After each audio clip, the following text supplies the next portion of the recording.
Welcome to simply Shenba. இன்றைக்கி நம்ம பார்க்க போகிறது ஆரஞ்சு தோலை பற்றிங்க. மேக்ஸிமம் நம்ம எல்லாருமே பழத்தை யூஸ் பண்ணுறோம், தோலை நம்ம யூஸ் பண்ணுறதே கிடையாது, தூக்கி தூரம் போட்டுடுறோம். அதோட நன்மைகள் என்னங்கிறதும் நமக்கு தெரியறதில்ல. இன்றைக்கி நம்ம ஆரஞ்சு தோலோட நன்மைகள் என்னங்கிறத பார்க்கலாம். ஆரஞ்சு பழ தோல் பார்த்திங்கன்னா நம்ம உடம்புல ஏற்படும் கெட்ட கொழுப்புகள் எல்லாமே வெளியேற்றுற தன்மை இதுக்கு அதிகமாகவே இருக்குது. அதுவும் நம்ம உடம்புல பார்த்திங்கன்னா LDLன்னு சொல்லி ஒரு கெட்ட கொழுப்பு, அது அந்த இதய குழாயை அடைக்காமல் இந்த ஆரஞ்சு தோல் பாதுகாக்குது. இந்த ஆரஞ்சு தோலை நம்ம உணவில் எடுத்துக்கும் போது நம்ம உடம்புல இருக்கிற கெட்ட கொழுப்புகளை இது ஓட ஓட விரட்டிடும். ஆரஞ்சு தோல் பார்த்திங்கன்னா கேன்சர் செல்ஸ் எல்லாம் உருவாக்காமல் தடுக்கிற தன்மை இதுக்கு அதிகமாகவே இருக்குது. சில பேர்த்துக்கு பார்த்தீங்கன்னா நெஞ்செரிச்சல் அதிகமாக இருக்கும், அது ரொம்ப நாளாக இருந்துகிட்ருக்கும். அந்த மாதிரி இருக்கிறவங்க இந்த ஆரஞ்சு தோலை உணவில் எடுத்துகிட்டு வரும்போது ஒரு 20 நாள் எடுத்துகிட்டு வரும்போது அந்த நெஞ்செரிச்சல்லாம் சுத்தமாகவே நீங்கிரும். இதை உணவில் எப்படி எடுத்துக்கணுங்கிறத இந்த வீடியோட கடைசியில் நான் சொல்கிறேன். ஆரஞ்சு தோல் பார்த்திங்கன்னா செரிமான பிரச்சனைகள் எல்லாத்தையுமே சரி செய்யும். 100 கிராம் ஆரஞ்சு தோலில் 10 கிராம் நார்ச்சத்து இருக்குது. இந்த ஆரஞ்சு தோலை நம்ம ரெகுலராக உணவில் எடுத்துக்கும் போது பார்த்திங்கன்னா சில பேத்துக்கு வயிறு எரிச்சல் இருக்கும், வயிறு உப்புசம், அதுக்கப்புறம் பார்த்திங்கன்னா சில பேத்துக்கு மலச்சிக்கல் பிரச்சனைலாம் இருக்கும். அந்த மாதிரி இருக்கிறவங்கலாம் இதை ரெகுலராக எடுத்துகிட்டு வரும்போது அதுக்கு எல்லாத்துக்குமே இது ஒரு நல்ல தீர்வாக இருக்கும். ஆரஞ்சு தோலில் பார்த்திங்கன்னா விட்டமின் C அதிகமாக இருக்குது. இது மூச்சுக்குழாயில் ஏற்படும் பிரச்சனைகள் எல்லாத்தையுமே சரி செய்யும். சில பேத்துக்கு அலர்ஜி, ஃப்ளூ, ஆஸ்துமா, அப்புறம் நுரையீரல் புற்றுநோய், சளி தொந்தரவெல்லாம் அதிகமாக இருக்கும். அவங்கெல்லாம் இதை ரெகுலராக எடுத்துக்கும் போது அது எல்லாத்துக்குமே ஒரு நல்ல தீர்வாக இந்த ஆரஞ்சு தோல் இருக்கும். இந்த ஆரஞ்சு தோலை நம்ம எப்படி உணவில் சேர்த்துக்கலான்னு பார்த்தீங்கன்னா, இந்த தோலில் நம்ம டீ போட்டு குடிக்கலாம். அதாவது இந்த தோலை நம்ம வெயில் காலம் இல்லைன்னா அந்த தோலை மட்டும் எடுத்து பச்சையாகவே அப்படியே நீங்கள் போட்டு ஒரு டம்ளர் அல்லது 2 டம்ளர் தண்ணி ஊற்றி ஒரு இவ்வளோ பெரிய தோலை போட்டு நீங்கள் வெல்லமோ கரும்பு சர்க்கரையோ ஏதாவது ஆட் பண்ணுங்கள், சுகர் ஆட் பண்ண வேண்டாம். போட்டு கொஞ்சம் நேரம் நல்லா அடுப்பை சிம்லேயே வச்சு கொதிக்க விட்டுட்டு வடிகட்டிட்டு குடிச்சிங்கன்னா நம்ம ஹெல்த்துக்கும் நல்லது, அது நல்ல மணமாகவும் இருக்கும். இதுவே நல்லா வெயில் இருக்குன்னு வச்சுக்கோங்க, அப்போ இதை நல்லா காய வச்சுட்டு பொடிச்சு வச்சுக்கோங்க. எப்போவுமே அது பாட்டிலில் போட்டு வச்சுக்கோங்க, கண்ணாடி பாட்டிலில். அப்பப்போ நம்ம டீ போட்டு இதை குடிச்சிக்கலாம்.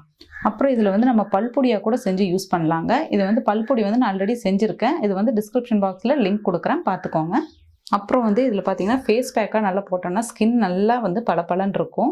இதை நம்ம காய வச்சு பொடிச்சு வச்சுருக்கோம் இல்லையா, அந்த இதில் கொஞ்சம் பால் மிக்ஸ் பண்ணி ஃபேஸில் அப்ளை பண்ணிட்டு வந்தோம்னா ஸ்கின் நல்லா க்ளோவாக இருக்கும். இதில் இன்னொரு டைப் என்னன்னு பார்த்தீங்கன்னா இதை நம்ம ஆரஞ்சு தோல் போட்டு ஆயில் கூட ரெடி பண்ணி வச்சுக்கலாம். அது ஃபேஸ்க்கு இல்லை ஸ்கின்க்கு, கை காலுக்கு எல்லாம் அப்ளை பண்ணும்போது நல்ல ஷைனிங்காக நல்ல க்ளோவாக இருக்குங்க இது. இப்போ நான் ஆயில் எப்படி செய்யலான்னு உங்களுக்கு நான் செஞ்சு காட்டுறேன். பாருங்கள், இதுதான் ஆரஞ்சு பழ தோல் நான் காய வச்சு பொடிச்சு வச்சுருக்கேன். இது நம்ம வெயில் காலத்தில் பண்ணிக்கிட்டோம்னா நல்லது. ஏன்னா இது நம்ம நிழலில் தான் உலர்த்த போகிறோம். இது நிழல்லையே வீட்டில் ஒரு பேப்பர் போட்டு நீங்கள் விரித்து போட்டு காய வைங்க. அதுக்கப்புறம் நல்லா காஞ்சிருச்சுங்கிற போது ஒரு 2-3 நாள் வெயிலில் வச்சுடுங்க போதும். ஏன்னா இது வெயில் இல்லாத டைமில் வச்சோன்னா வீட்லேயே வைக்கும்போது ஒரு மாதிரி பூசன் பிடிச்ச மாதிரி ஆயிடும். அதனால தான் இது கொஞ்சம் வெயில் இருக்கும்போது வைக்க சொல்கிறேன். இப்போ இது ஃபேஸ் பேக் மாதிரி போட்டுக்கலாங்க. இப்போ பாருங்கள், கொஞ்சம் ஆரஞ்சு தோல் எடுத்திருக்கேன். இதில் நம்ம பால் மிக்ஸ் பண்ணிக்கலாம்.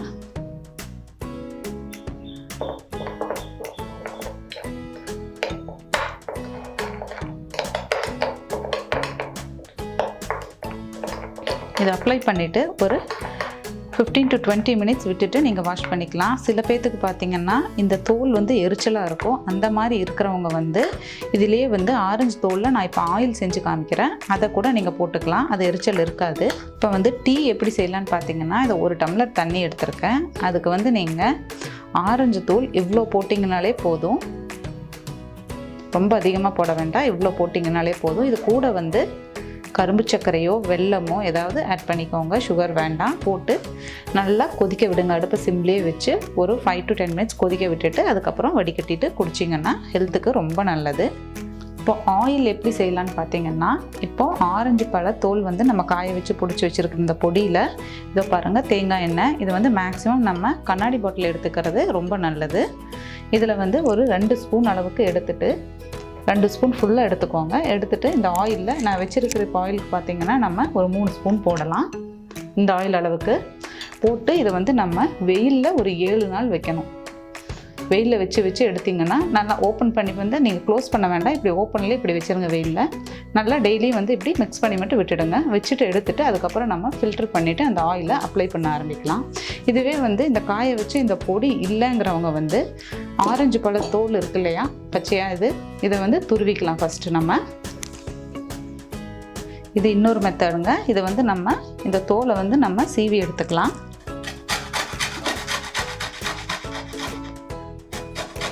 லைட்டாக அந்த தோல் மட்டும் வர அளவுக்கு சீவுங்க போதும்.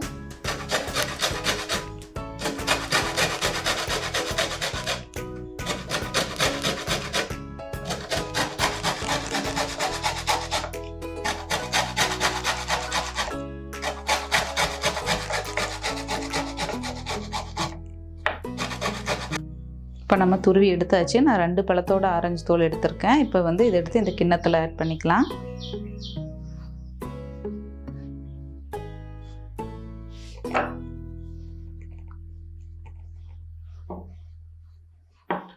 இப்போ இதில் தேங்காய் எண்ணெய் ஊற்றிக்கலாம்.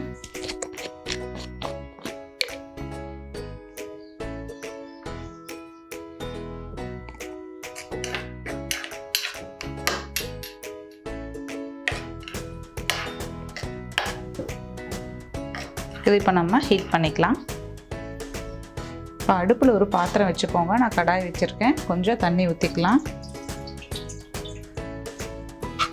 இந்த தண்ணி சூடாகும்போது நம்ம ஆயில் மிக்ஸ் பண்ணி வச்சுருக்கோம் இல்லையா, அந்த ஆரஞ்சு தோலை இதை இங்கே வச்சிடலாம். நம்ம டைரெக்டாக அப்படியே ஹீட் பண்ண வேண்டாம், இந்த மாதிரி பண்ணால் போதும்.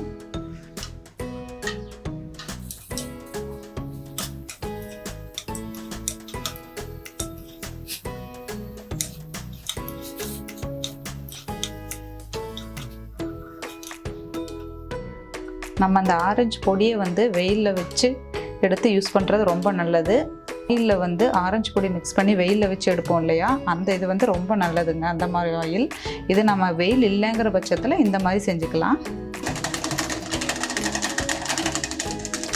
ஆயில் ரெடி ஆயிடுச்சுங்க. ஒரு 10 to 15 minutes வச்சுருக்கோம். நல்லா மணம் வருது. நம்ம எடுக்கும்போது கலர் சேஞ்ச் ஆகுனது தெரியுது. இப்போ வந்து இது கொஞ்சம் நேரம் விட்டுடுவோம், சூடு ஆறட்டும். அதுக்கப்புறமா இதை நம்ம ஃபில்டர் பண்ணிக்கலாம்.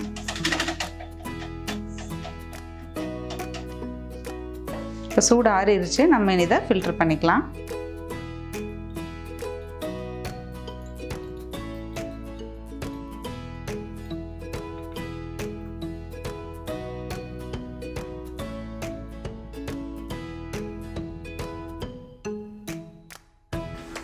பாருங்கள், இப்போ நம்ம ஃபில்டர் பண்ணி எடுத்தாச்சு. இது வந்து நான் 2 ஆரஞ்சு பழத்தோட தோல் வந்து போட்டு தான் இதை எண்ணெய் காய்ச்சிருக்கோம். நம்ம இப்போது இதை வந்து நீங்கள் ஸ்கின்னில் அப்ளை பண்ணும்போது இது கூட கொஞ்சம் கோகனட் ஆயில் மிக்ஸ் பண்ணிவிட்டு அதுக்கப்புறம் நீங்கள் அப்ளை பண்ணிக்கலாம். ஏன்னா வந்து இது ரொம்பவுமே திக்காக இருக்குது. இப்போ இந்த ஆயில் பார்த்திங்கன்னா ஆன்லைனில் பார்த்திங்கன்னா 20 ml ஆயிலே வந்து 400 ரூபா 500 ரூபான்னு விற்கிறாங்க. இதை வந்து நம்மளே இந்த மாதிரி வீட்டிலையே இந்த எண்ணெயை காய்ச்சி வச்சுக்கலாம். அதுக்கப்புறம் கொசு கடிக்கெல்லாமே இந்த ஆயில் அப்ளை பண்ணோன்னா நல்லா கேட்கும். சில பேருக்கு பார்த்திங்கன்னா அது தடுப்பாக ஆயிரும். அந்த இதுக்கெல்லாமே இந்த ஆரஞ்சு ஆயில் நல்ல ரிசல்ட்டாக இருக்கும். இது தேங்காய் எண்ணெய் பார்த்திங்கன்னா நான் யூஸ் பண்ணியிருக்கிறது வந்து மரச்செக்கு தேங்காய் எண்ணெய். அந்த எண்ணெயை வாங்கிக்கோங்க. இந்த மாதிரி நீங்களும் வீட்டில் ட்ரை பண்ணி பார்த்துட்டு கமெண்ட் பண்ணுங்கள். சிம்பிளி ஷென்பா சேனலை சப்ஸ்கிரைப் பண்ணாதவங்க சப்ஸ்கிரைப் பண்ணிடுங்க. கூடவே பெல் பட்டனையும் ப்ரெஸ் பண்ணிடுங்க. தேங்க்யூ.